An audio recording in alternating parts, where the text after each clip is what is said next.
delayed or avoided at the cost of democracy? Khalistani's heckle Jaishankar, UK once again fails in protecting Indian dignitaries and establishments.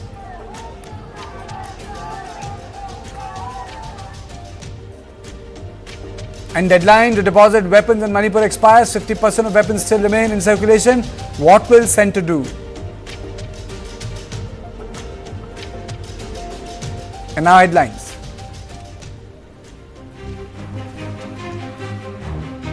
Tamil Nadu CM M.K. Stalin hits back at criticism of his stand on Hindi imposition, says it is the Hindi zealots who are truly the chauvinists and anti-national. The Department of Revenue Intelligence seeks 3-day custody of actor Rania Rao in gold smuggling case, says she made 27 trips to Dubai and was part of a larger syndicate.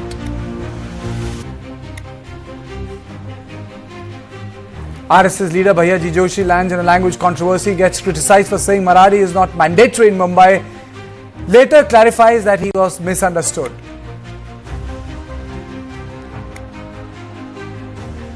Supreme Court extends protection to Udayanidhi's Stalin Sanatan Dharma remark case, directs that no new FIRs be filed against him.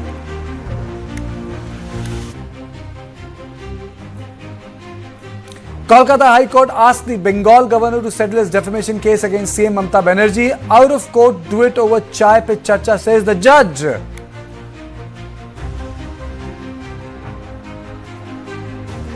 A boon for pilgrims visiting Kedarnath. Union Cabinet approves ropeway project that will reduce travel time to the holy shrine from 9 hours to about 36 minutes.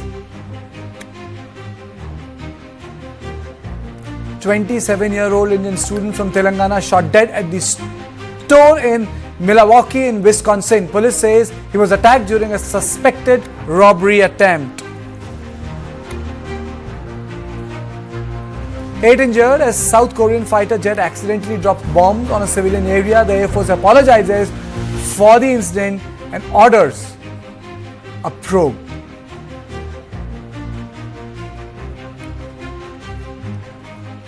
Cyclone Alfred lashes parts of eastern Australia, forcing closure of schools and suspension of public transport in region.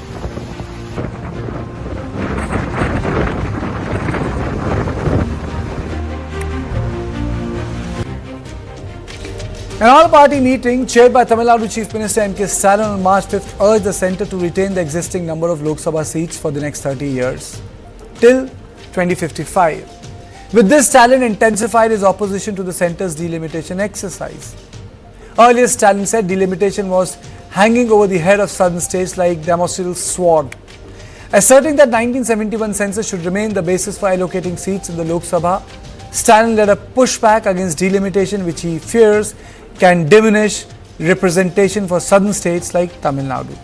However, Home Minister Amit Shah said that Modi government has made it clear in Lok Sabha that after delimitation, not a single seat will be reduced in any south state.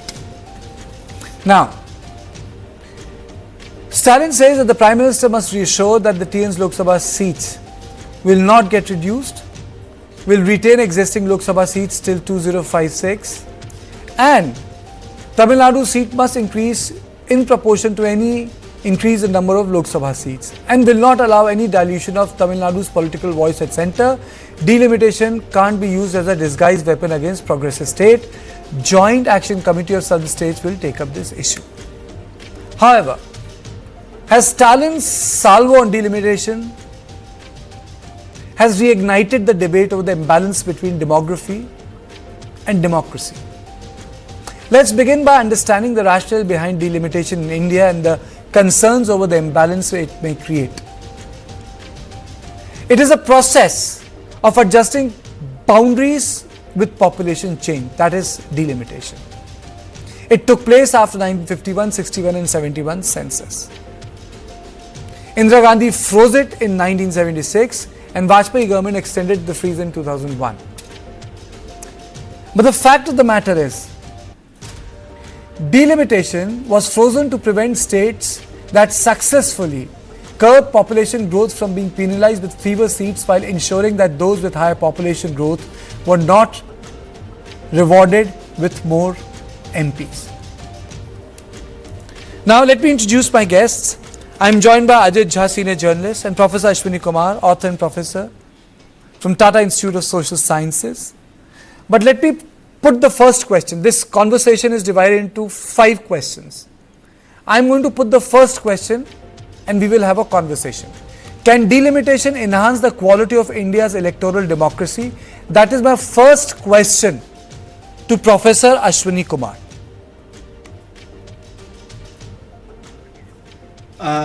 Karthike, I'm very certain about 2 things. One, that this process of delimitation in terms of the fridge, would not be postponed further. I think time has come to reinvent and also reinvigorate the deepening of democracy in India. B, that would lead to quality enhancement or durability of India's electoral democracy. I think if you look at global experiences of delimitation, it's very clear that malapportionment of seats in parliament, creating all kinds of inequities, political, economic, cultural inequities in the federal system of India. That's affecting the quality of democracy, If you look at success of democracy in terms of procedural democracy, India has been a shining example. One of the things that we have delayed at a huge cost has to be readdressed. And here I agree with Prime Minister and Home Minister that, perhaps if we do it in a way where symmetry between population and democracy is maintained, and also given the peculiar character of federalism in India, like asymmetric federalism, there will be here and there some inequities, but overall, I think, we will have a different experience in terms of all winners model. I'm supporting a all winners model, unlike the Western model of winner and loser model of democracy. So that's my initial response to your question. This question is for you, Ajit Jha, psephologist and senior journalist. Can Lok Sabha absorb demographic shift without reducing representation of any state?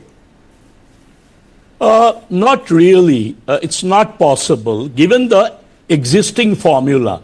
You see, the Karthike, I think the whole debate has been framed, according to me, in a political manner rather than what I would call, a sort of consonant with reality. Reason.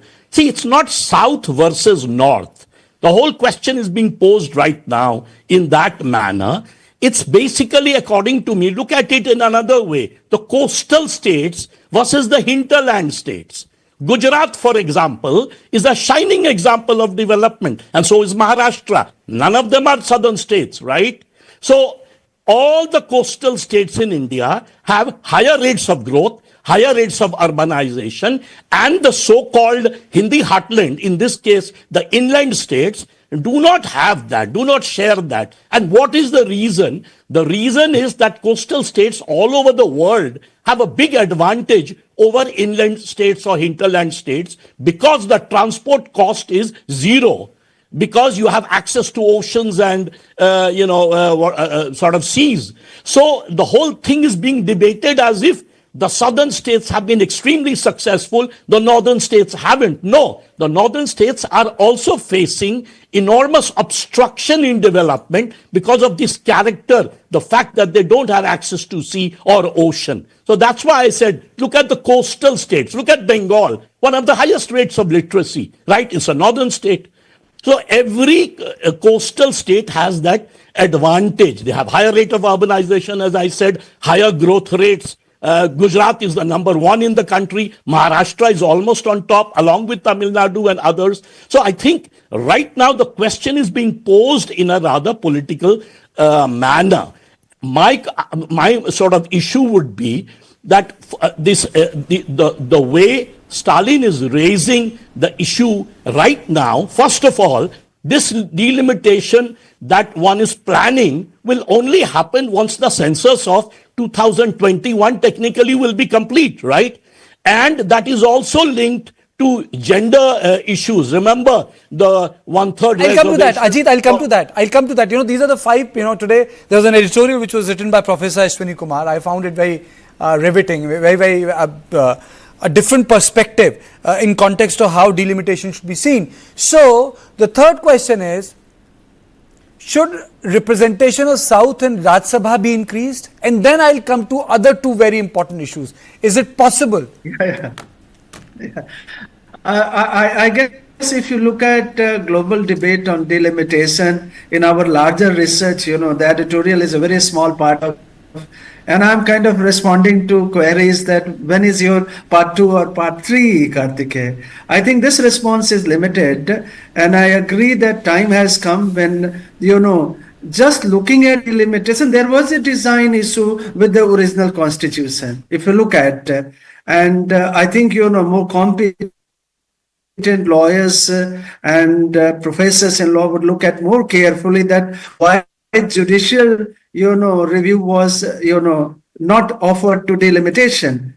B, if you look at, you know, if you look at the process of delimitation, I guess it's very important to re-examine the relative balance. We have suggested in our larger work on delimitation, including other political scientists who have worked on delimitation, the time has come where this loss, you know, that you are going to incur in Lok Sabha can be offset by redesigning, reinventing, you know, Senate like Rajya Sabha in India. Kartike, time has come, you know. So in terms of the institutional re-engineering of the current parliamentary system, we need to go for that, you know. So delimitation is not a zero-sum game. I agree with Ajit that it's been framed very, you know, very wrongly rather. So it's not a zero-sum game. And two, delimitation is not just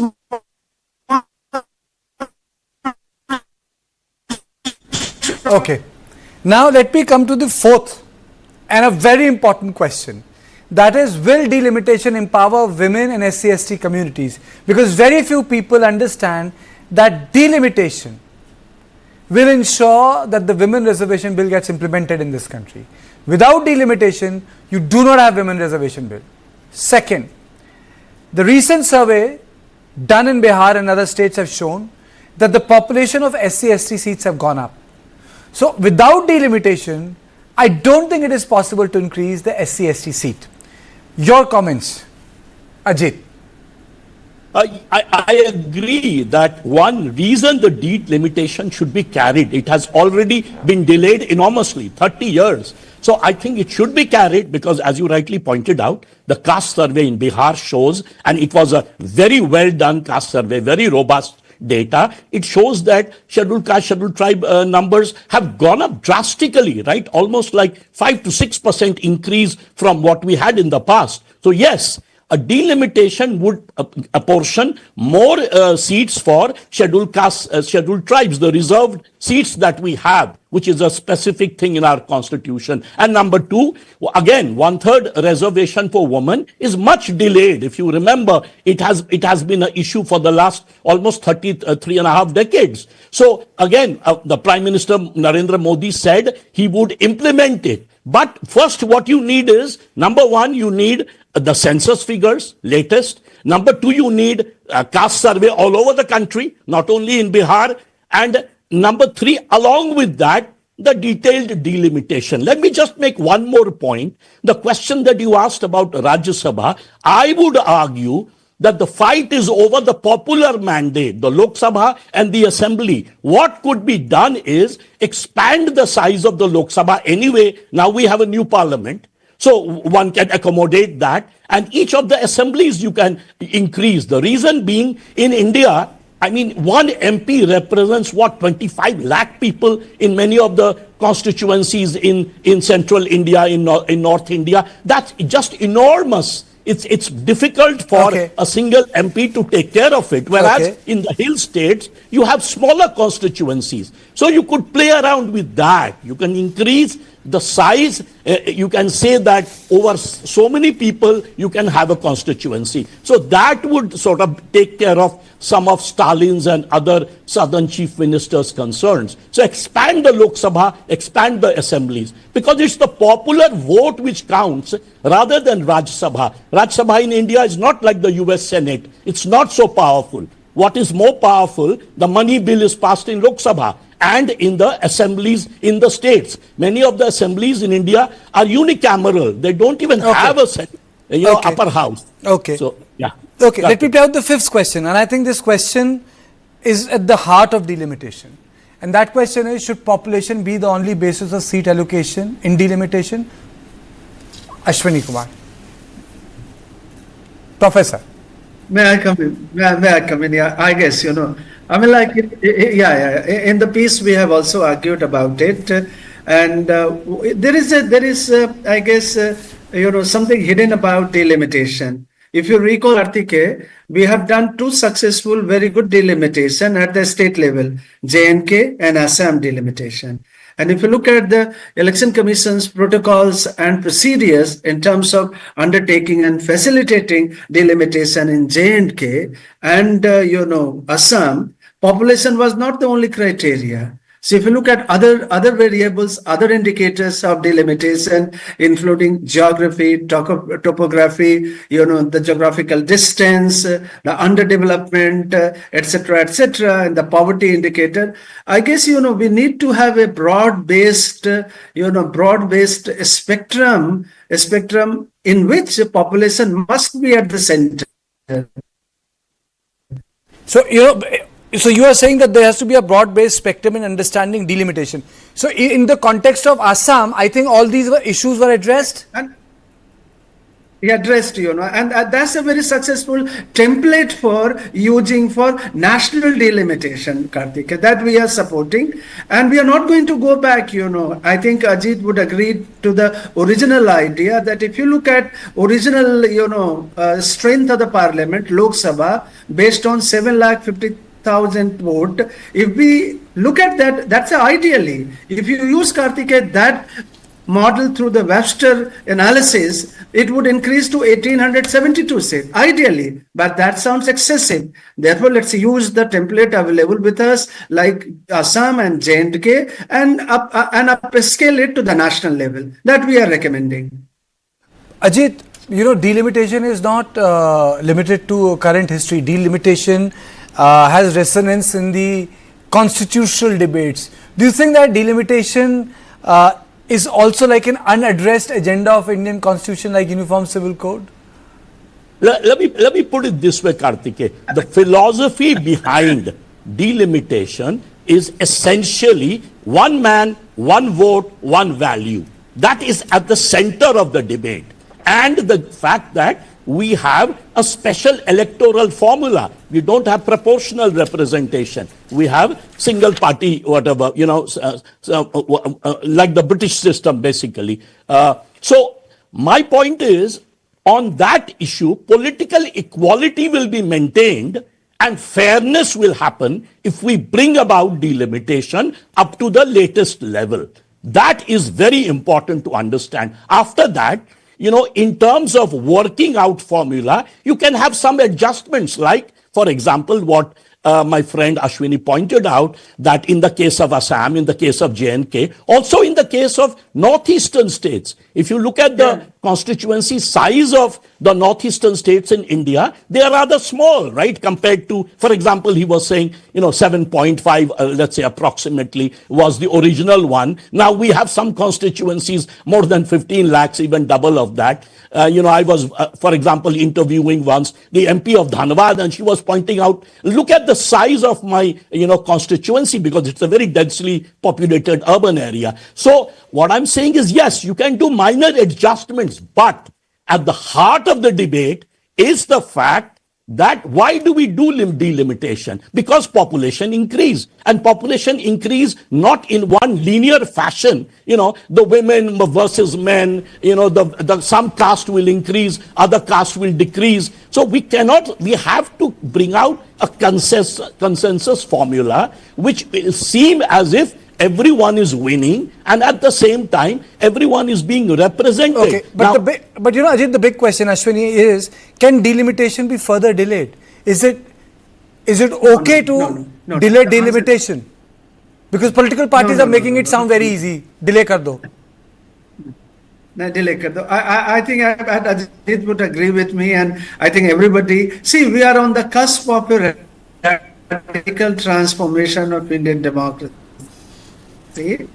And if you look at global experiences, 40 years is a long year. In the 40 years, you cannot go with this kind of perpetual delay. In fact, I agree with some of my radical is different from the Western experience. We can live with certain kind of equity paradox, but we cannot delay it. That's why I'm also suggesting, perhaps on a serious note, that the whole issue of southern laws or the dominance or hegemony of the North can be obviated, can be taken care of. If we think about, maybe multiple seat, multiple member constituency for southern states, so that we can bring out a balance, This is a radical solution we have done for SC/ST representation for 2 decades in Indian democracy. So time has come to, wriggle out of this mess and do more experimentation, That's what I'm suggesting in terms of dealing with the lingering paradox. If you continue with that, delimitation phrase, I think we are in trouble. We are in a mess, Ajit, when we talk about delimitation, it gets confused with representation of a state. But delimitation is also about governance. Are we missing that bigger point there? I think so. Indeed. I think one of the problems in India's governance is the enormous structure of our constituencies and districts. One DM takes care of, let's say, 15 lakhs, 20 lakhs people, sometimes even more than that. In many places, there's a lot of migration, So constituency size is the largest in the world. And our resources are very small, right? Even today, a member of parliament, and I'm being sympathetic here to our, honorable MPs, they get only, 10 crore, whatever, lad fund, right? Now, suppose you have 15-20 lakh population. Even if you write one letter to each of your constituents, half your money is gone right there, right? If you just want to contact them. So you don't have the funds. So I think constituencies should be smaller, number one, and that can be adjusted with certain other criteria. I think what Ashwini pointed out, one can attempt, one can try, although I think again it will be a big, can of worms, but reintroduction of the multi-member constituencies, which we used to have in the first two, almost till 1957. There were 2 people from each constituency. One would be a scheduled caste MP and one would be a general MP from the same constituency. So we can try something like that. But the moment you say only for the southern states, not for the northern states, then there will be another political fight. So we have to tread a very a line which you don't hurt anyone. At the same time, as you rightly asked the question, you are actually handling governance issues and being fair to the constitution. Before I close the debate, Ashwini Kumar used the word Senate. American Senate is a powerful body. Yeah. Rajya Sabha is a powerful body, but if you look in last 10 years, it is.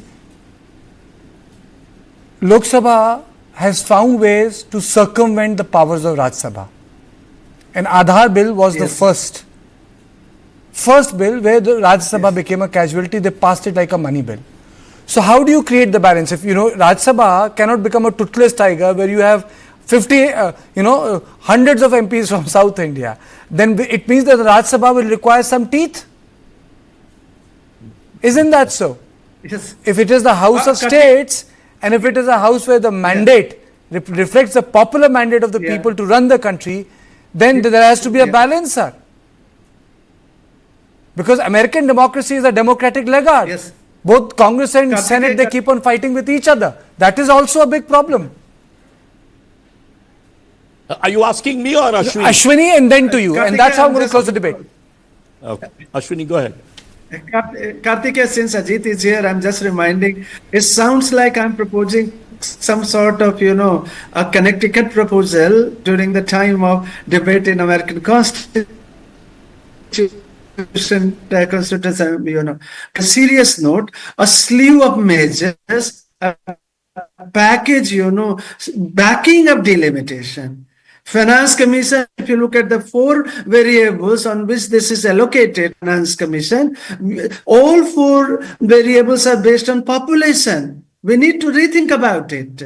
And that's why, Senate, like Rajya Sabha, we need. If we do not do it, you keep it. Ashwini, there's a bit of a problem with your, line. States will not mind it. Okay, Ajit, to you. There's a bit of a problem with the line, Ashwini's line. Yes, Ajit.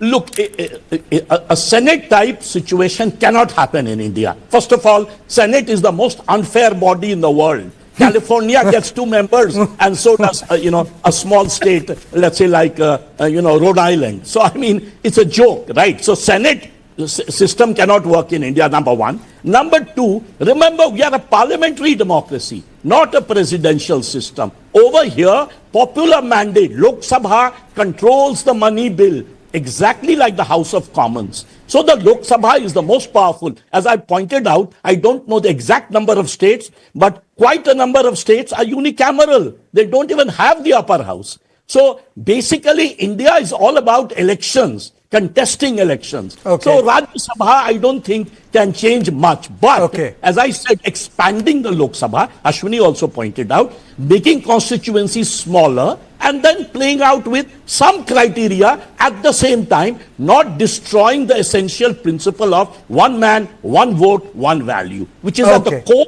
of delimitation. Okay. Thank you. Thank you so much for joining me, both of you.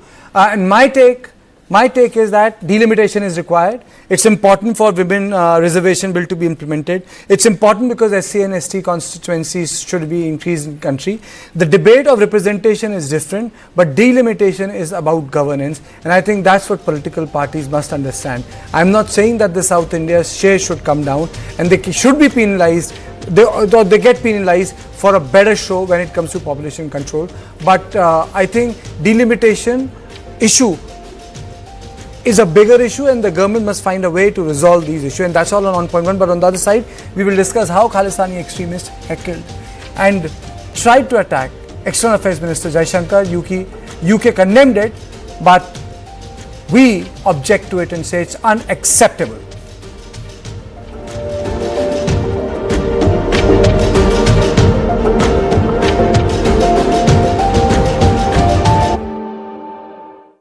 I feel women are the strongest species. I 100% agree with you. Human